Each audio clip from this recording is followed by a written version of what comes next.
ये वीडियो मराठी और हिंदी दोनों लँग्वेज में होने वाली है। प्रत्येक पालक आणि विद्यार्थी ज्यांनी फर्स्ट इयर डिप्लोमा इंजिनिअरिंगसाठी फॉर्म भरलेला आहे त्या प्रत्येकाला प्रश्न पडला आहे की मेरिट लिस्ट कधी लागणार, प्रोव्हिजनल मेरिट लिस्ट कधी लागणार, प्रोव्हिजनल मेरिट लिस्ट आणि फायनल मेरिट लिस्ट यामध्ये काय फरक आहे, प्रोव्हिजनल मेरिट लिस्ट लागल्यानंतर काय करायचं, ती कुठे बघायची, या सर्व प्रश्नांची उत्तरं मी या ठिकाणी देणार. आणि सर्वात महत्त्वाचं प्रोव्हिजनल मेरिट लिस्ट लागल्यानंतर काय करायचं, जे की खूप महत्त्वाचं आहे आणि ज्यासाठी प्रोव्हिजनल मेरिट लिस्ट लावली जाते त्याकडे सर्वांनी लक्ष द्यायचं है, ना कि कुठे बघायची आणि काय करायचं.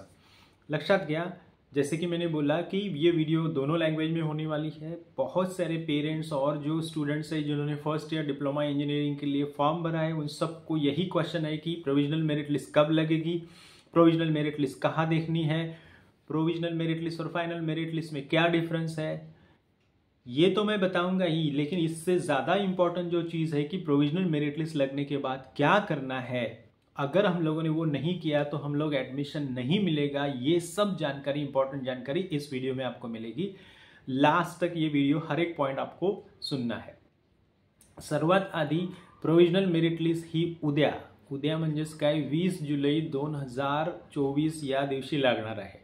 आता तुम्ही सकाळी 10 वाजताच मला फोन करून विचारणार, 12 वाजता फोन करून विचारणार की सर मेरिट लिस्ट लागली का. लक्षात घ्या, जशी मेरिट लिस्ट लागेल त्या मेरिट लिस्टची लिंक मी या व्हिडिओच्या डिस्क्रिप्शन बॉक्समध्ये टाकलेली असेल. त्यामध्ये तुम्ही त्या लिंकमध्ये जाऊन तुमची मेरिट लिस्ट चेक करू शकता. आता merit list, provisional merit list बघण्यासाठी दोन गोष्टी असतात. एक तर तुम्ही dte.maharashtra.gov.in ज्या ठिकाणी तुम्ही फॉर्म भरलात, जो ॲप्लिकेशन फॉर्म भरलात त्या ठिकाणी जाऊन सर्वात वरती तुम्हाला एक मेनू दिसेल प्रोव्हिजनल मेरिट लिस्ट. त्या प्रोव्हिजनल मेरिट लिस्टला तुम्ही क्लिक करायचं आहे. त्या ठिकाणी विद्यार्थ्याची जन्मतारीख आणि त्याचा DN नंबर या दोन गोष्टी टाकल्यानंतर तुम्हाला त्याचे सर्व डिटेल्स मिळतील. या डिटेल्समध्ये तुम्हाला काय काय मिळणार आहे की होम डिस्ट्रिक्टमध्ये तुमच्या कॅटेगरीमध्ये तुमचा मेरिट लिस्टचा कितवा नंबर आहे आणि ऑल ओव्हर महाराष्ट्र तुमच्या कॅटेगरीमध्ये तुमचा कितवा नंबर आहे. या 2-3 गोष्टी तुम्हाला त्यामध्ये दिसतील. पण ह्याच्या व्यतिरिक्त तुम्ही लॉग इन केल्यानंतरही तुम्हाला त्या ठिकाणी सुरुवातीलाच तुमच्या अर्जामध्ये तुम्हाला दिसेल की तुमचा ॲप्लिकेशन ID आणि तुमचा नंबर तुमच्या मार्कानुसार तुमच्या कॅटेगरीनुसार कितवा आहे महाराष्ट्रात आणि ठाणे जिल्ह्यामध्ये किंवा तुम्ही ज्या जिल्ह्यामध्ये आहात ते.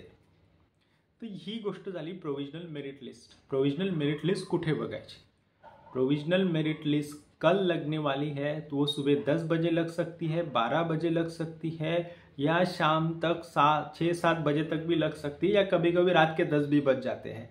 इसलिए मुझे फ़ोन करके ये पूछना मत कि सर अभी तक तो मेरिट लिस्ट लगी नहीं.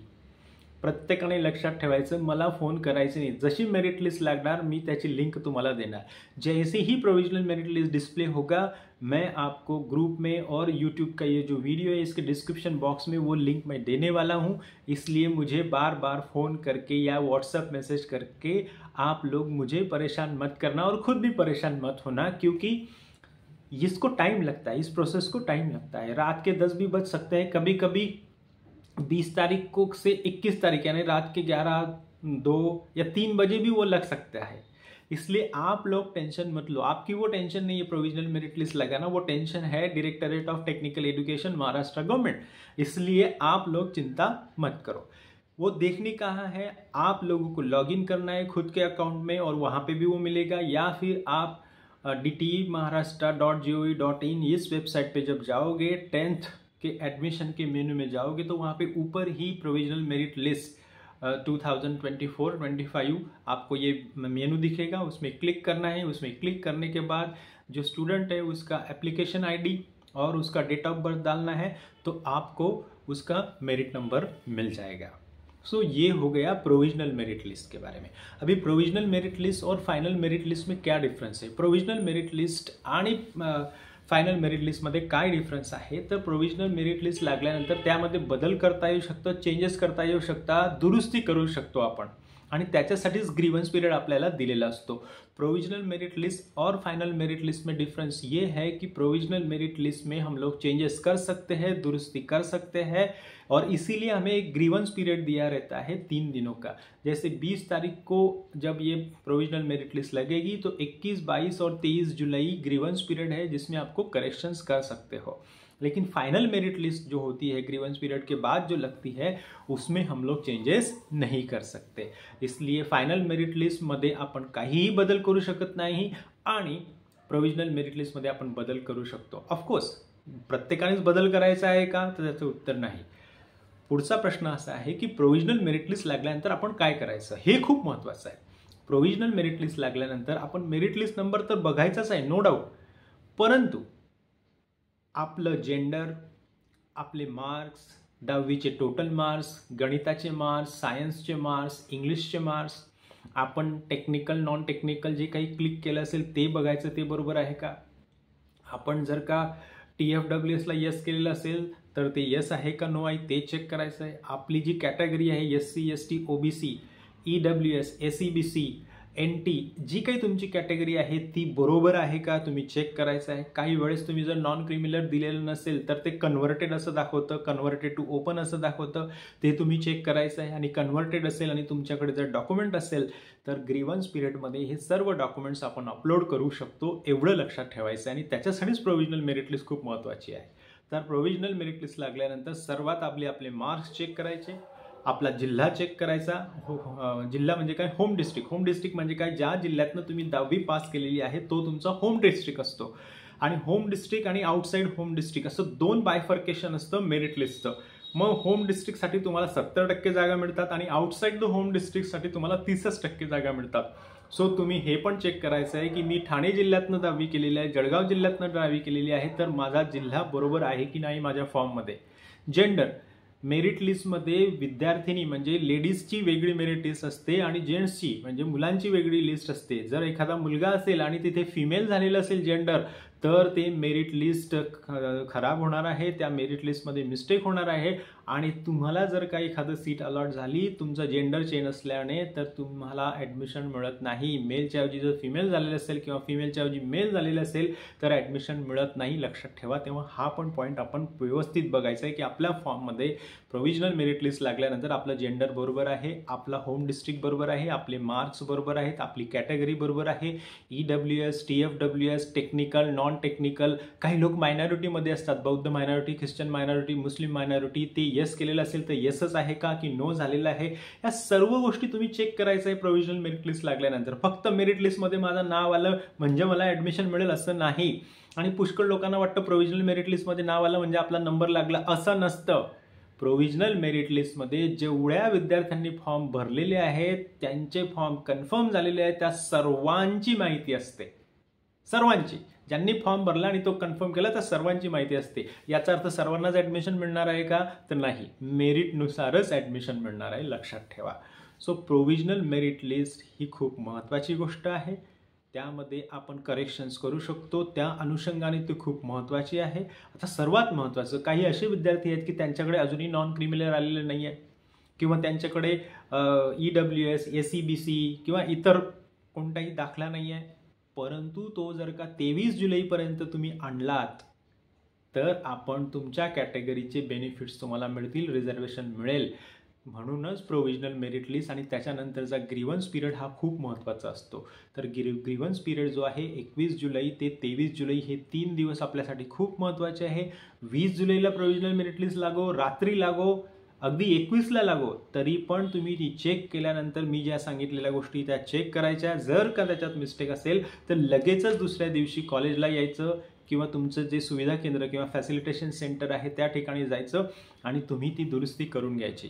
आता दुरुस्ती करणं, करेक्शन करणं हे 2 प्रकारे तुम्ही करू शकता. एक तर तुम्ही फिजिकल स्क्रुटिनी केलेली असेल किंवा एखाद्या जवळच्या कॉलेजला जाऊन तुम्ही ती फिजिकल स्क्रुटिनीद्वारे तुमचे जे डॉक्युमेंट्स अपलोड करून किंवा तुमच्या फॉर्ममध्ये जी मिस्टेक आहे ती करेक्ट करू शकता स्वतः जाऊन. किंवा तुम्हाला स्वतः जाणं शक्य नसेल, तुमचं FC सेंटर खूप लांबचं असेल तर तुम्ही त्याच्यासाठी सबमिट ग्रीव्हन्स करायचं आहे. सबमिट ग्रीव्हन्स हा मेनू तुमच्या लॉग इनमध्येच तुम्हाला मिळणार आहे. त्या सबमिट ग्रीव्हन्सला क्लिक केल्यानंतर तुमच्यासमोर असा इंटरफेस येईल की तुम्हाला कशाचा ग्रीव्हन्स टाकायचा आहे, म्हणजे तक्रार टाकायची आहे. मग ती जातीच्या दाखल्याची आहे, नॉन क्रिमिलियरची आहे, EWSची आहे किंवा तुमच्या उत्पन्नाची आहे. तिथे सगळे हे दिलेले असतात. जे मेनूमध्ये त्या ॲरोमध्ये तुम्ही क्लिक केल्यानंतर तुम्हाला सगळं समजतं की कोणते कोणते पॉईंट्स आहेत. जे तुम्हाला करायचं आहे ते पॉईंटवर क्लिक करायचं आहे.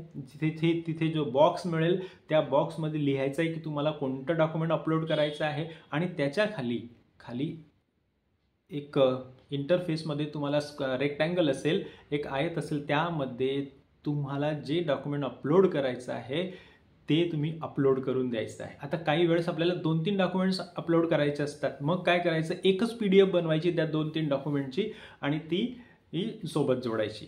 सो अशा प्रकारे तुम्ही सबमिट ग्रीव्हन्सद्वारे सुद्धा ते करेक्शन करू शकता किंवा फिजिकली जाऊन एखाद्या कॉलेजमध्ये जाऊन तुम्ही ते करू शकता, फिजिकल स्क्रुटिनी जर केलेली असेल तर. ह्याच्या व्यतिरिक्त जर का तुम्हाला काही प्रॉब्लेम असेल तरच मला कॉल करायचा है. फिर से एक बार हिंदी में रिकैप करता हूँ. प्रोविजनल मेरिट लिस्ट लगने के बाद सभी स्टूडेंट अपना जेंडर चेक करेंगे, फॉर्म में बराबर है क्या, अपने मार्क्स चेक करेंगे, फॉर्म बराबर है क्या उसमें लिखे हुए प्रिंट हुए, अपनी कैटेगरी चेक करेंगे, SC ST OBC जो भी है, अपना माइनॉरिटी स्टेटस, मुस्लिम माइनॉरिटी, बौद्ध माइनॉरिटी, क्रिश्चियन माइनॉरिटी या लैंग्वेज माइनॉरिटी जो भी है वो चेक करेंगे. वो अगर रॉन्ग है, कुछ भी रॉन्ग है, आपका होम डिस्ट्रिक्ट रॉन्ग है, कैटेगरी रॉन्ग है, जेंडर रॉन्ग है, मार्क्स रॉन्ग है, तो दूसरे दिन यानी 21 जुलाई से लेके 23 जुलाई तक आपको फैसिलिटेशन सेंटर यानी कॉलेज में आना है और वो चेंजेस कर लेना है. अगर आप काफ़ी दूर रहते हो कॉलेज से, आपने ई स्क्रूटिनी किया हुआ है, तो आप सबमिट ग्रीवेंस करके भी आपके फॉर्म में करेक्शंस कर सकते हो. अभी जो प्रोविजनल मेरिट लिस्ट लगेगी वो 20 को सुबह 10 बजे भी लग सकती है या रात को 2 बजे भी लग सकती है. इसीलिए बार बार व्हाट्सएप पे मैसेज डालने से और परेशान होने से बेटर है मैं आपको उसका लिंक जो है प्रोविजनल मेरिट लिस्ट का इस डिस्क्रिप्शन बॉक्स में डाल दूंगा एडिट करके, और आपका जो मैंने व्हाट्सएप ग्रुप बनाया है उस पर भी मैं आपको डाल दूंगा. इसलिए परेशान होने की ज़रूरत नहीं है, इत्मीनान से रहो. प्रोविजनल मेरिट लिस्ट कल लगेगा, कल रात को भी लग सकता है या सुबह भी लग सकता है, डिपेंड्स कि वहाँ के ऑफिसर्स ने वो कैसा काम किया है. इसलिए ज़्यादा परेशान होने की और परेशान करने की ज़रूरत नहीं है.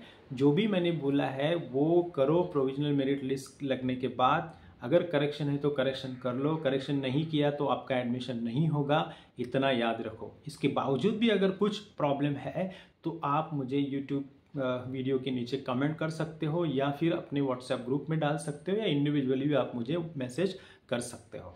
गुड लक.